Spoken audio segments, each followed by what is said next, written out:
Praise the Lord. கலாத்தியர் 1:4 சொல்கிறது, அவர் நம்மை இப்பொழுது இருக்கிற பொல்லாத பிரபஞ்சத்தினின்று விடுவிக்கும்படி நம்முடைய பிதாவாகிய தேவனுடைய சித்தத்தின்படியே நம்முடைய பாவங்களுக்காக தம்மை தாமே ஒப்பு கொடுத்தார்.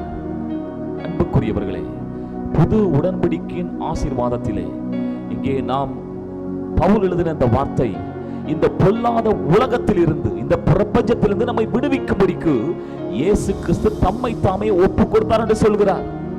ஆம், இந்த உலகம், இந்த பிரபஞ்சம் அழிவுக்கண்டு வைக்கப்பட்டிருக்கிறது.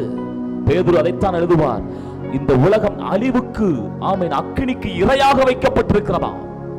அப்படியானால் இந்த பொல்லாத பிரபஞ்சம் அழியக்கூடியது மட்டுமல்ல, இந்த பொல்லாத இந்த உலகம் பாவம் நிறைந்தது.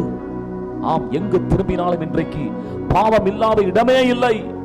இந்த பொல்லாத உலகம், பாவம் நிறைந்த இந்த உலகத்திலிருந்து நம்மை விடுவிக்கும்படிக்கு அவர் சொல்லி போனார், பரலோகத்திலே உங்களுக்கு ஒரு ஸ்தலத்தை ஆயத்தம் பண்ணி நான் மீண்டும் வந்து உங்களை சேர்த்துக் கொள்வேன் என்று சொன்னவர். அருமையானவர்களே, அதற்காகத்தான் நம்மை நம்முடைய பாவத்திலிருந்து விடுவிப்பதற்காய், நம்மை பரிசுத்தப்படுத்துவதற்காக அவர் சிலுவையிலே தம்மை தாமே ஒப்பு கொடுத்ததன் விளைவு அந்த இயேசு கிறிஸ்துவின் இரத்தம் நம்மை பரிசுத்தவான்களாய் பரலோகத்துக்கு தகுதியுள்ளவர்களாய் மாற்றிவிட்டது.